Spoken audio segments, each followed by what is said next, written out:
Olá, tudo bem? Hoje nós vamos fazer um estudo lindo. Vamos fazer um estudo que apresenta Jesus desde o Antigo Testamento até o Novo Testamento, o livro do Apocalipse. O tema de hoje é a restauração do santuário na visão profética do Apocalipse. Apocalipse capítulo 11, versículo 19, diz assim: Abriu-se então o santuário de Deus que se acha no céu, e foi vista a arca da aliança no santuário. E sobrevieram relâmpagos, vozes e trovões, e também terremotos e grande saraivada. De acordo com esse versículo, existe um santuário no céu. Mas o que é um santuário? Santuário é a mesma coisa que templo ou igreja. E numa definição melhor, santuário é lugar da habitação de Deus. Lugar onde Deus habita. Esta mensagem do santuário e o santuário em si vem desde o Velho Testamento, da época de Moisés. E nós vamos fazer uma viagem agora para entendermos tudo sobre o santuário. E no final, eu tenho certeza que Deus vai tocar o seu coração e você ficará emocionado ao saber que o personagem central do santuário é Jesus Cristo. Esse Jesus que realmente tem feito a diferença em cada estudo aqui do Apocalipse, a resposta. A Bíblia Sagrada vem nos ensinando que quando Deus pediu a Moisés que fizesse um santuário, Moisés não tinha condições de fazer. Em Êxodo 25, versículo 8, Deus diz assim: E me farão um santuário e eu habitarei no meio deles. Mas Moisés não tinha como fazer o santuário. E Deus chamou Moisés, levou ao monte, e Hebreus 8, versículo 5 diz: Moisés, faça um santuário conforme o modelo que te mostrei no monte. Em outras palavras, Deus deu uma visão a Moisés, mostrando o santuário celestial, e disse: Moisés, faça um na terra, igualzinho este que eu estou te mostrando aqui no monte. E Moisés começou a fazer o santuário. Vamos dar uma olhadinha aqui no computador sobre esta construção, sobre esta obra de arte. Não era bem uma obra de arte porque estava além disso, era uma obra divina, a construção do tabernáculo, do santuário. Vamos lá. Aqui, Êxodo 25, 8. E me farão um santuário para que eu possa habitar no meio deles. Foi Deus quem disse isto. Aqui você tem uma visão geral do santuário. O santuário ficava no deserto, era uma tenda portátil. Eles desmontavam o santuário e quando iam para um outro lugar, lá eles montavam novamente. E estas barraquinhas aqui em volta era o acampamento do povo de Israel. Vamos olhar na nossa tela, num plano maior, e você vai entender melhor sobre como as coisas eram no santuário, está bem? Vamos lá, olho atento, porque isso aqui é muito importante. Aqui, vem comigo. A palavra de Deus diz, Êxodo 25, 8, e me farão um santuário para que eu possa habitar no meio deles. Olha para cá e veja o santuário. Aqui uma tenda portátil, em volta você vê o acampamento do povo de Israel. O santuário estava dividido em 2 compartimentos, além do pátio. Vamos começar pelo pátio. Olha aqui, você vê o pátio. No pátio tinha 2 objetos, uma bacia com água. E também um altar de sacrifícios de animais. Entrando no santuário, você vê uma cortina, um grande véu, e aí nós começamos a entrar no santuário. Entrando, nós temos o primeiro compartimento. Olha aqui, o lugar santo. O lugar santo tinha 3 objetos. De um lado, um castiçal, como você pode ver, com 7 lâmpadas. E estas lâmpadas deveriam ficar ligadas continuamente, de dia e de noite. Do outro lado, você pode ver uma mesa com 12 pães. Estes pães eram chamados de pães da proposição. 12 pães feitos da flor da farinha sem fermento. Estavam sobre esta mesa. E o terceiro objeto, ainda no lugar santo, você pode ver aqui, é um outro altar, mas um altar de incenso, que ficava quase que na divisa do lugar santo para o lugar santíssimo. Repetindo, vamos de novo, um castiçal com 7 lâmpadas, uma mesa com 12 pães e um altar de queimar incenso. Agora vamos para o lugar santíssimo. O lugar santíssimo era dividido do lugar santo por uma grande cortina, um grande véu também. Aqui você vê este véu que dividia o santo do santíssimo. Entrando no lugar santíssimo, você pode ver uma arca, um grande caixote, uma arca de madeira revestida de ouro. Esta é a Arca da Aliança. A Arca da Aliança estava no lugar santíssimo. E sobre a arca, em cima da arca, tinha uma tampa. Essa tampa é chamada na Bíblia de propiciatório.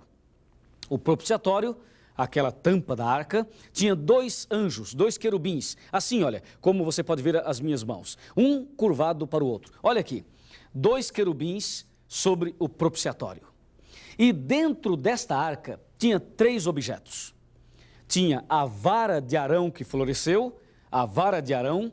Tinha também o maná que Deus mandava do céu, o pão dos anjos, o maná.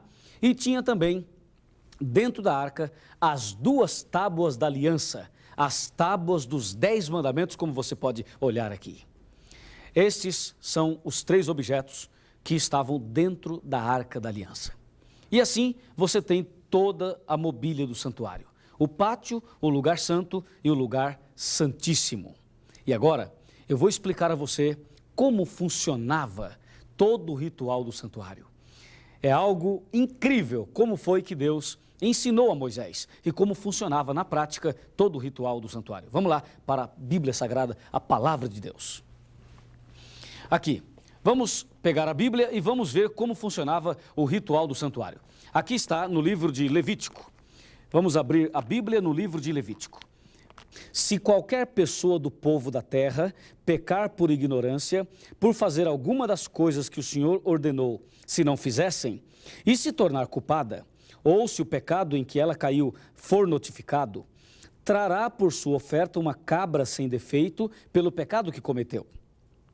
E porá a mão sobre a cabeça da oferta pelo pecado e a imolará no lugar do holocausto. Então o sacerdote com o dedo tomará do sangue da oferta e o porá sobre os chifres do altar do holocausto. E todo o restante do sangue derramará à base do altar. Agora vamos trocar tudo isso em miúdos, para que você possa entender. Vamos aqui para o computador. E aí sim, nós vamos entender claramente o ritual do santuário. Aqui está, você tem o santuário aberto, o lugar santo e aqui o lugar santíssimo. O castiçal com 7 lâmpadas, a mesa com 12 pães e assim por diante. Vamos ver o significado de tudo isso. Esse castiçal com 7 lâmpadas, o número 7, representa as 7 igrejas do Apocalipse. A luz que ficava acesa o tempo todo, ligada o tempo todo, representa Jesus Cristo, que disse: eu sou a luz do mundo. Aqui você tem uma mesa com 12 pães. Esta mesa com 12 pães. O número 12 representa as 12 tribos de Israel. E o pão em si, sem fermento, representa Jesus, que disse: eu sou o pão da vida. O altar de incenso representa o culto de adoração, representa o louvor, representa as orações que os filhos de Deus fazem, elevam a Deus. Entrando no lugar santíssimo, tem aqui essa cortina, esse véu que separava o santo do santíssimo. Lá você tem a arca da aliança. Você vai entender já já o significado dos objetos do lugar santíssimo. Vamos em frente. Olha aqui, este era o altar de sacrifícios de cordeiros, sacrifícios de animais. Funcionava assim: o pecador cometia um pecado e se arrependia do pecado que cometeu. Então ele pegava um bichinho, um animalzinho sem defeito, um cordeirinho de preferência, colocava as mãos sobre a cabeça do cordeirinho, confessava os seus pecados e simbolicamente o pecado saía dele e ia para o cordeiro. E como a Bíblia diz que o salário do pecado é a morte, então o cordeirinho que recebia o pecado simbolicamente morria. O pecador matava o cordeirinho e o homem saía livre. Veja que aparentemente é uma incoerência, é uma injustiça. Porque o homem peca e o cordeiro que morre. Calma, você vai entender tudo isso. Aqui você pode ver a pia, a bacia com água. E esta pia com água representa o batismo, representa a palavra de Deus e representa também o Espírito Santo. Esta água, esta pia, era usada para lavar as mãos do sacerdote, os pés também, e para lavar a carne do cordeiro. Agora sim, a descrição interna do santuário. Alguma coisa eu já falei, nós vamos repetir para que fique bem claro. Lugar santo, vamos lá? Tinha uma mesa com 12 pães, certo? Tinha um castiçal com 7 lâmpadas e tinha um altar de incenso. E agora você vê, aqui está a mesa com 12 pães. Ainda no lugar santo tinha o castiçal com 7 lâmpadas. Está vendo? E agora você vê o altar de incenso. E agora a descrição interna do santuário, mas falando do lugar santo dos santos, ou lugar santíssimo. No lugar santíssimo tinha a arca do concerto. A arca do concerto está aqui. Lembra dos 2 querubins que eu falei? Os 2 anjos em cima do propiciatório? Aqui está a arca da aliança. E dentro da arca havia 3 objetos. O primeiro era o maná. O segundo, a vara de Arão que floresceu. E o terceiro, as 2 tábuas da lei. Observe, a simbologia total do santuário. No pátio, um altar de sacrifícios, representando o sacrifício de Jesus. Olha, símbolo de Cristo que se entregou a si mesmo por nós como sacrifício a Deus. Efésios 5, versículo 2. A bacia com água no pátio. O que isto quer dizer? Eu já falei, é símbolo do Espírito Santo, mas também simboliza a palavra de Deus e ainda simboliza o batismo. Por falar em batismo, você já é batizado? Batizado nas águas, por imersão, em nome do Pai, do Filho e do Espírito Santo? Logo, logo, em um dos nossos programas, eu vou falar sobre o batismo. Ainda, no lugar santo, a mesa com 12 pães. Confira, símbolo de Jesus, o pão da vida, o pão que alimenta, o pão que sacia realmente a fome da pessoa. No lugar santo, o castiçal com 7 lâmpadas, lembra? Representa Jesus, a luz do mundo. E o número 7 representa as 7 igrejas do Apocalipse. Continuando, ainda no lugar santo, o altar de incenso representa a oração dos santos, representa também a comunhão, o culto de adoração a Deus. Agora no lugar santo dos santos, a arca do concerto. A arca do concerto sobre o propiciatório era visível a presença de Deus. Era o lugar onde Deus se manifestava, um lugar glorioso, um momento especial, lugar santíssimo, lugar da habitação de Deus. O que representava os objetos que estavam dentro da arca? O maná. O que representava o maná? E a vara de Arão? E as 2 tábuas da lei? Vamos começar falando do maná. O maná representava a providência de Deus. Deus proverá. Tenha certeza que Deus cuida de nós. E em cada momento da vida, não podemos esquecer, Deus proverá.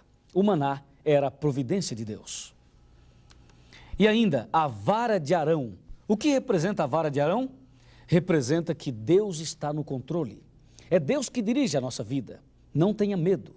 Confia somente. E ainda, as tábuas da lei. O que quer dizer isso? Representa amor e justiça. Os 10 mandamentos falam de amor e falam de justiça. E o véu? O véu que se rasgou quando Cristo morreu na cruz, o que representa? O véu representa Jesus. Assim como o véu foi rasgado, Jesus também seria partido por nós. Ele morreria por nós. Ele seria dilacerado por nós, como realmente ele foi. Derramou seu sangue e foi partido por nós. Jesus morreu na cruz para nos salvar. E agora eu vou te mostrar na nossa tela todos os detalhes, os detalhes finais de todo o ritual do santuário. O significado de tudo você já sabe, mas agora os detalhes que você precisa saber. Vamos lá? Para a nossa tela. A Bíblia Sagrada, falando do santuário, ela fala de uma maneira muito clara de um cordeiro, fala de um sacerdote, fala de um sumo sacerdote, fala também do sangue e, com certeza, fala do plano da salvação de uma forma simbólica. O santuário é a simbologia de todo o plano da salvação. Deus queria ensinar para o povo de Israel o plano da salvação através do ritual do santuário. O cordeiro, Você pode olhar aqui e ver o cordeiro. O cordeiro simboliza Jesus, o cordeiro de Deus que tira o pecado do mundo. O sangue derramado pelo cordeiro, quando ele era assassinado, representa o sangue de Jesus que seria derramado. No lugar santo, somente o sacerdote podia entrar. E no lugar santíssimo, somente o sumo sacerdote, uma vez no ano. Quando o pecador, arrependido, trazia o cordeirinho, colocava a mão sobre a cabeça dele, confessava os pecados a Deus, simbolicamente, o seu pecado ia para o cordeiro. Isso significa que um dia, Jesus Cristo, olha aqui, olha Jesus Cristo morreria na cruz. E por que Jesus morreu na cruz? Ele nunca pecou.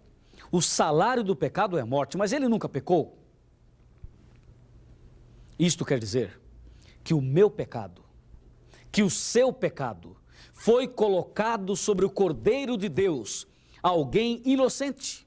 Eu pequei, você pecou, e os nossos pecados, a nossa culpa, foi colocada sobre Jesus.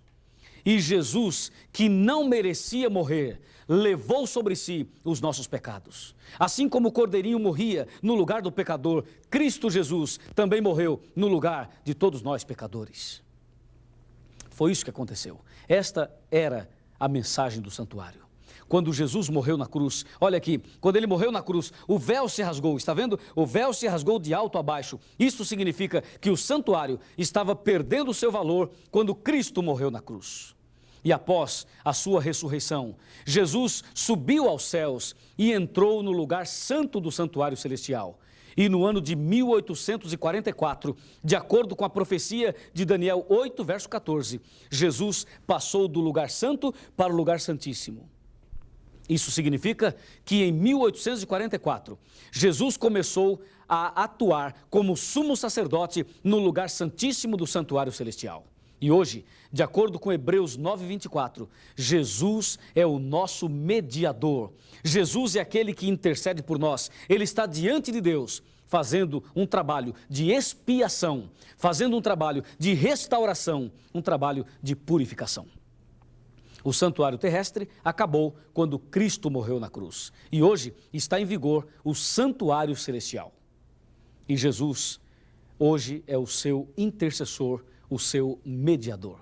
Pronto, você entendeu todo o ritual do santuário. Que Deus te abençoe. E agora, o recado do coração de Deus para o seu coração. Vamos lá. O recado de Deus, o recado do coração do Pai para o meu e para o seu coração. O recado é o seguinte: a mensagem do santuário era a mensagem do plano da salvação. O salário do pecado é a morte. Para que nós não morrêssemos, alguém teve que morrer. E esse alguém, você sabe, foi Jesus Cristo. E por que ele morreu? Eu vou te contar isso através de uma história. Vou parafrasear a história do plano da salvação. Vamos sentar? Vamos conversar bem à vontade. Esta é uma história que com certeza vai te aproximar mais de Jesus. Vem cá. Você concorda que o salário do pecado é a morte? Concorda? Sim, você concorda. Você é pecador? Você se acha pecador? Concorda que todo mundo é pecador? Sim, eu sou e você também é. Se o salário do pecado é a morte e você é pecador, você deveria morrer, não é? Eu também deveria morrer. Mas por que nós não morremos? Porque alguém morreu por nós. Eu quero dizer a você que não foi um homem, não foi o diabo também que matou Jesus. Não existe homem, não existe espírito, não existe ninguém que tem capacidade para matar Jesus Cristo. Jesus veio porque quis vir e morreu por amor. Se ele não morresse, nós estaríamos perdidos, porque o salário do pecado é a morte. Mas ele veio e morreu por mim e por você. Pagou o preço do pecado, pagou nossa dívida, nos resgatou. E hoje você pode sorrir, eu também posso sorrir, porque você e eu somos de Jesus, comprados pelo sangue de Jesus. Entenda, o pecador confessava os pecados sobre o Cordeiro e transferia a culpa ao Cordeiro. Um dia, Jesus chegou perto de nós, perto do homem, e o homem falou a Jesus: Senhor, eu pequei, eu sei que eu devo morrer, mas eu não quero morrer. Então, Senhor, ao invés de eu morrer, eu quero colocar a minha culpa sobre o Senhor e eu quero que o Senhor morra no meu lugar. Amigo, colocamos sobre Jesus a nossa culpa, os nossos pecados, milhões de pecados. Colocamos sobre Ele a nossa depressão, a nossa dor, os nossos erros, as nossas falhas, a nossa infidelidade. Colocamos tudo sobre Jesus. E o profeta Isaías descreve de uma maneira emocionante isto que aconteceu. Olha aqui, Isaías, capítulo 53, olha como ele fala. Quem creu em nossa pregação? E o versículo 2, ele fala, ele foi subindo como um renovo. E o versículo 3, ele diz, Jesus era desprezado e o mais rejeitado entre os homens, homem de dores, e que sabe o que é padecer. E como um de quem os homens escondem o rosto, era desprezado e dele não fizemos caso. Certamente, ele tomou sobre si as nossas enfermidades e as nossas dores levou sobre si, e nós o reputávamos por aflito, ferido de Deus e oprimido. Mas ele foi traspassado pelas nossas transgressões e moído pelas nossas iniquidades. O castigo que nos traz a paz estava sobre ele, e pelas suas pisaduras fomos sarados. Todos nós andávamos desgarrados como ovelhas, cada um se desviava pelo caminho, mas o Senhor fez cair sobre ele a iniquidade de todos nós. Ele foi oprimido e humilhado, mas não abriu a boca. Como um cordeiro foi levado ao matadouro, como um cordeiro foi levado ao matadouro, e como ovelha muda perante os seus tosquiadores, ele não abriu a boca.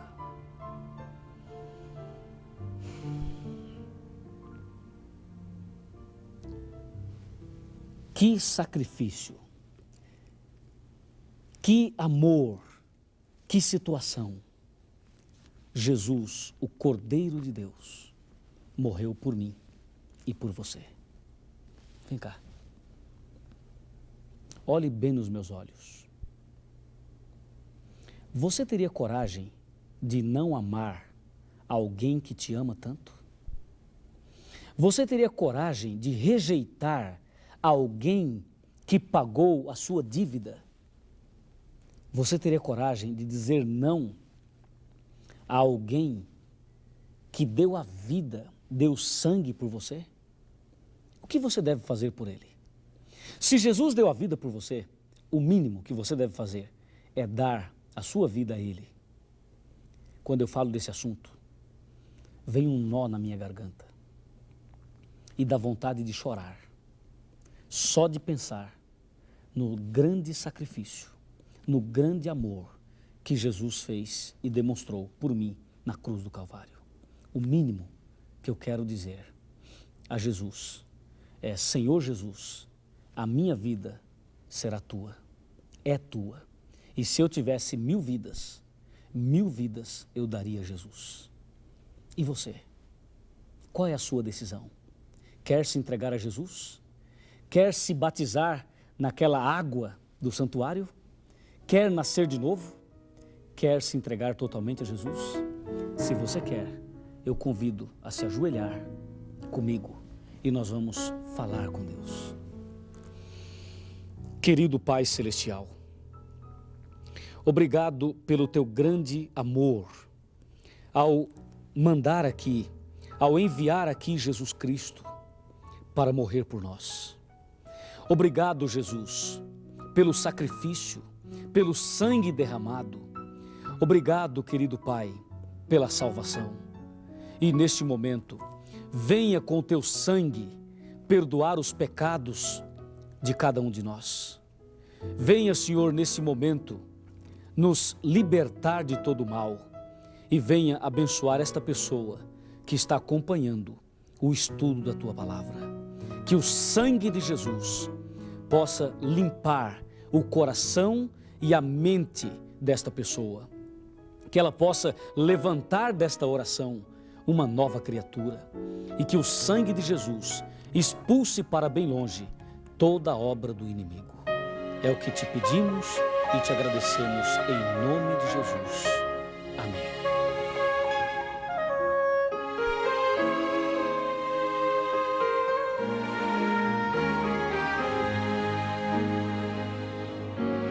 Eu não encontrei um outro nome igual a esse, um nome que inspira a devoção e o mais puro amor, um nome que Deus nos enviou como um presente e nós recusamos aceitar como Senhor. Esse nome nos quer curar, é preciso esse nome nos quer salvar e nos vai redimir. Através desse nome de luz, recebemos virtudes da cruz. Esse nome bendito é Cristo Jesus.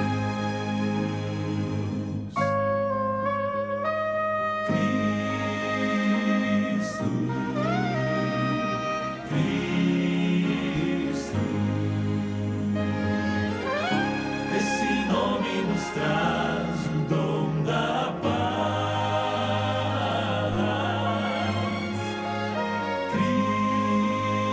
Cristo, Cristo. Quem invocar esse nome, perdão alcançará.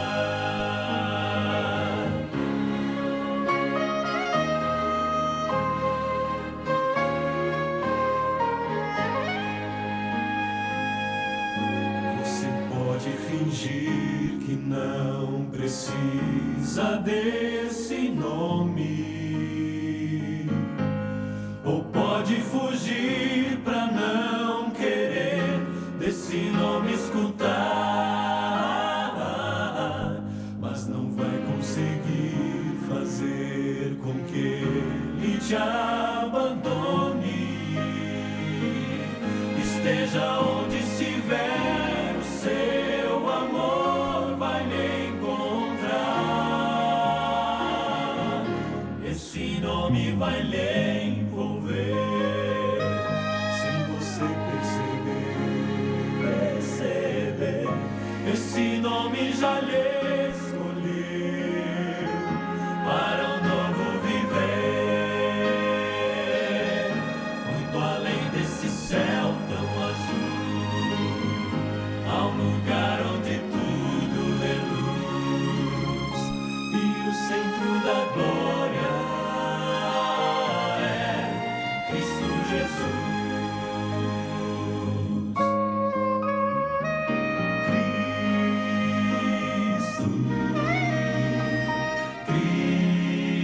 Cristo,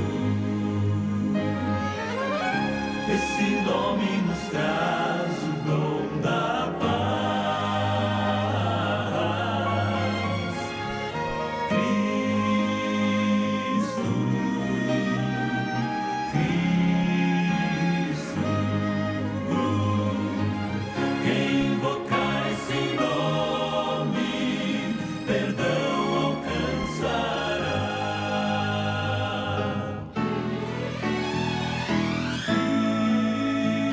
Cristo,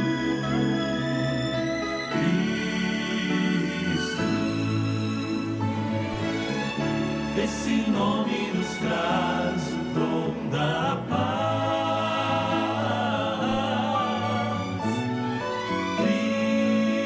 Cristo, Cristo, quem invocar esse nome, perdão alcançará. Quem invocar esse nome, perdão alcançará. Que mensagem maravilhosa você ouviu hoje. Que música especial, falando sobre o amor de Jesus, o sacrifício de Jesus. Parabéns pela sua entrega total a Ele. Jesus está tão feliz pela sua decisão. Se você pudesse ver, você iria ver Jesus do seu lado agora, te dando um abraço e um beijo.